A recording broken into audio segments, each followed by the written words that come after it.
Facts Hunter. Hello everyone, this is a Facts Hunter. Wait, let me try this again. Hello everyone, this is a Facts Hunter. It's been a while since last time I made a video for this channel. And there are a few reasons for that, which I'll be addressing in a moment. But before I get to that, I want to share the reason why I'm making this video today. And the reason is because on April 20, 2024, the aid package for Ukraine passed and cleared the House of Representatives. And today, April 23rd, the bill should be approved in the Senate, and since the aid package is almost identical to the one that was passed by the Senate months ago, there's a big chance that it will pass the Senate again. So this is pretty much a done deal. For me, this is a moment of celebration. I am very happy, and it has motivated me to come and share my thoughts with you beautiful people. It's been many months, many painful months of watching Russian armed forces take Ukrainian land, which was just depressing. I had so many emotions that left me devastated. I just didn't have the motivation of making videos. But today, it all has changed. Ukraine will be receiving over $60 billion in urgently needed military help. On top of that, in a few months, F-16s will be flying Ukrainian skies, hopefully dropping Russian planes by the dozens, thanks to their advanced Western technology that is far superior to wherever the Kremlin can develop. These are good times. Today, April 23rd, 2024, the world is a little bit better, which brings me to the other reason why I haven't been uploading videos lately. The large majority of my subscribers are well aware of the reason why I started this channel. And it is because I wanted to expose the facts of Gonzalo Lira, to show the world how much of a liar that scumbag was.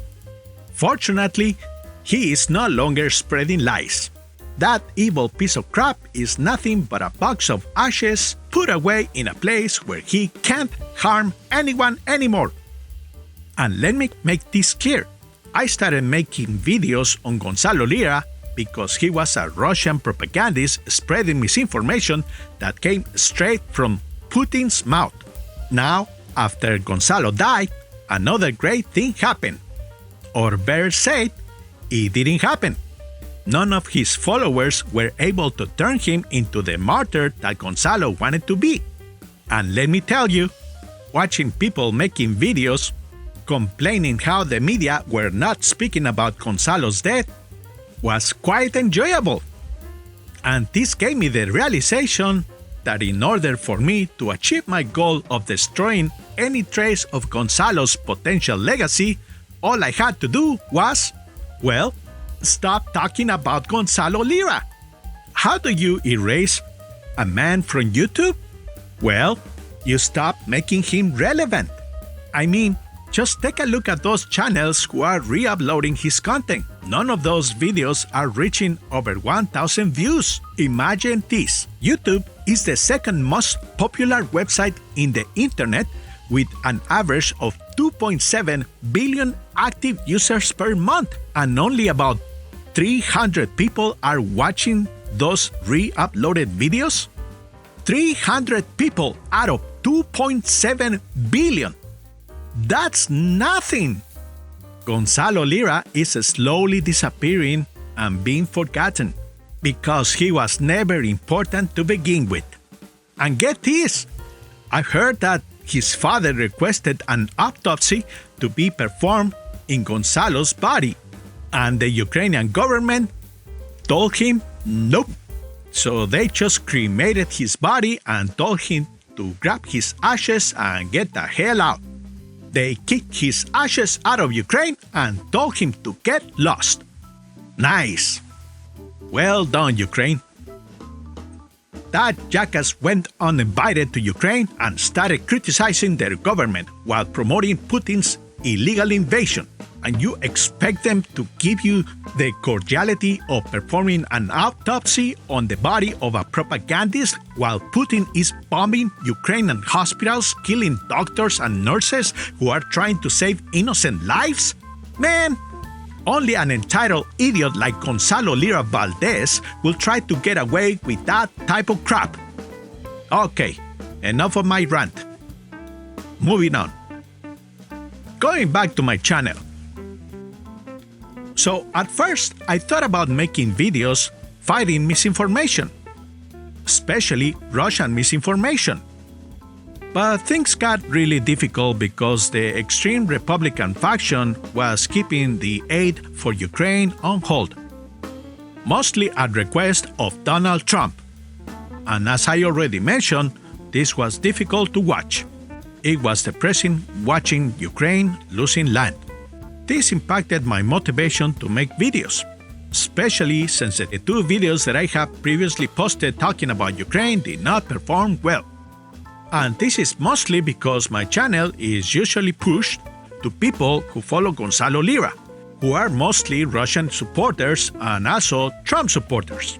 So I started working on other projects, other YouTube channels that had better chance of being monetized. But today things are different. Not only did the aid of Ukraine was approved by the House of Representatives, but also Donald Trump's hush money criminal trial is on its first week of deliberations. It's just good. Man, things are looking better. I mean, Ukraine is still going through some rough times.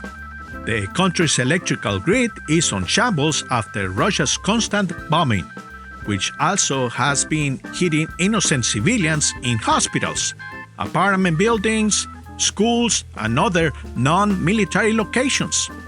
I mean, fucking Russian armed forces.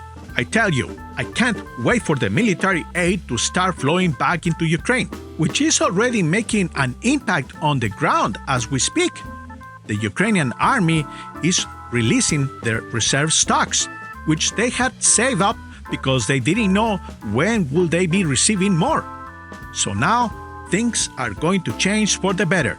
The Russians are going to be stopped from advancing, and hopefully Ukraine will start pushing them back. But the most important thing for me is the fact that Russian misinformation lost a battle today.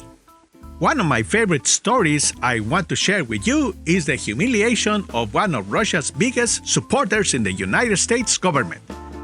Representative Marjorie Taylor Greene, aka Marjorie Traitor Greene, aka Moscow Marjorie, the traitor Taylor Greene. I mean, this woman is not having a good time right now. She's taking L's from all sides. She's threatened to oust Mike Johnson, the current Speaker of the House, but she will not be able to get her way because the Democrats have united to defend the Speaker of the House should the motion to oust him ever gets put up on the floor for a vote. On top of that, check out this video by Reflex News. Ukraine is not even a member of NATO. Ukraine is not a member of NATO, but the most important thing you hear in Washington, D.C. is, oh, we have to spend Americans' hard-earned tax dollars over to Ukraine and keep the money going to continue to murder Ukrainians, wipe out an entire generation of Ukrainian men so that there are widows, there are fatherless orphans, there are not enough men to work in their industries. Oh, but you really support Ukraine. Wow, what kind of support is that? It's repulsive.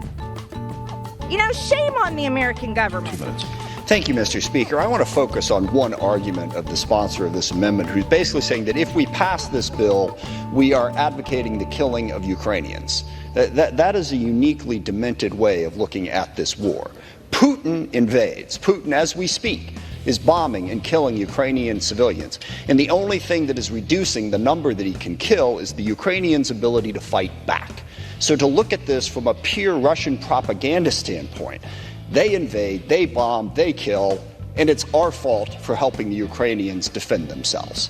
That is the argument here against supporting Ukraine, and it literally makes no sense. If you want peace, give the Ukrainians the strength to stop Putin. He is the one that will not come to the bargaining table right now because he thinks he's winning.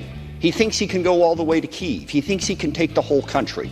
If we give the Ukrainians the ability to stop him, that forces him to the table. It makes no sense to say that giving the Ukrainians the ability to defend themselves is what's killing them, when it is very clearly the Russians that are killing them.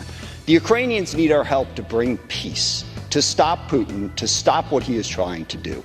Also, to Ms. McCollum's point, this also helps our industrial base.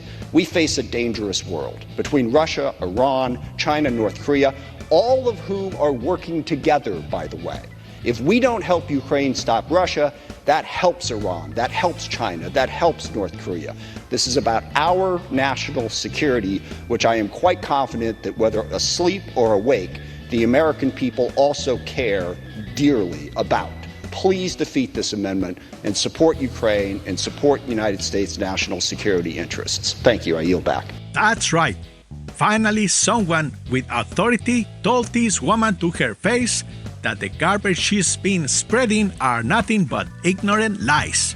This woman is a conspiracy theorist of the worst kind. And here's a little bit more of her lies. System. So when you want to talk about misinformation, Mr. Snyder, you might actually look a little closer to American media if you don't like what they're saying. Thank you, Mr. Chairman. I yield back. Mr. Chairman, does he have the opportunity to respond to the gentlelady? Sure. No.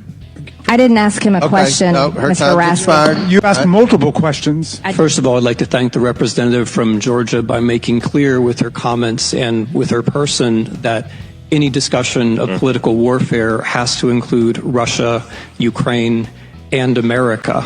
She's just demonstrated that point, I think, very powerfully. On the question of Nazis, I've written 2 books as a historian about Nazis and the Holocaust. On the question of Ukrainian nationalism, I am the leading scholar of that subject in North America and have been writing about it for 20 years. If the chamber is interested in the degree of far-right participation in Ukrainian politics, you can be assured that no far-right party has ever crossed 3% in a Ukrainian election. So, of course, there are bad people in every country, but by any comparative standard is a very small phenomenon. In Russia, on the other hand, the army includes openly Nazi formations, such as Rushich. The government itself is fascist in character, and it is carrying out a war which includes deportation of children by the tens of thousands, the open intention of destroying a state, as well as mass torture. So if we're looking for fascism, and if there is anyone who is sincerely concerned about halting fascism or racism, you would wish to halt Russia. That's right. The Ukrainian government is not run by Nazis. Of course, this woman is a well-known conspiracy theorist. Remember how she was claiming that Jewish space lasers were causing fires in Hawaii?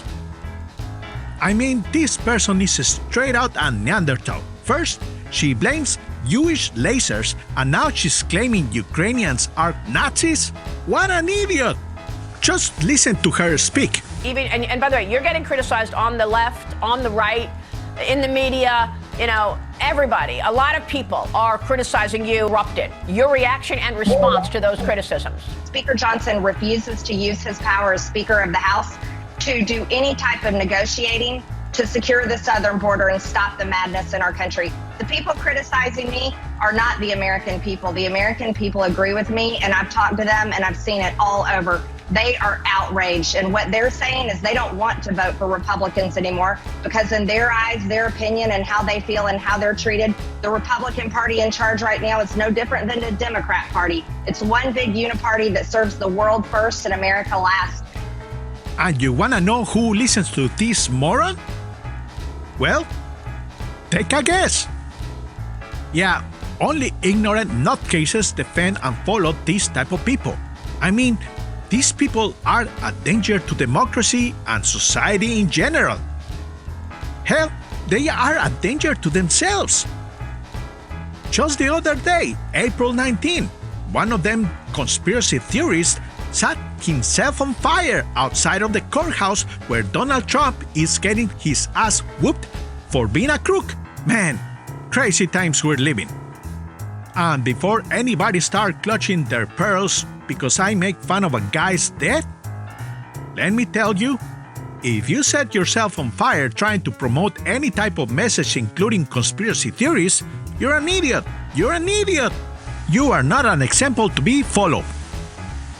You might make the cover of a cool rock album, but if you use your head, you can make your point in a non-destructive way, preferably by not harming anybody, including yourself. Okay, I'm rambling again.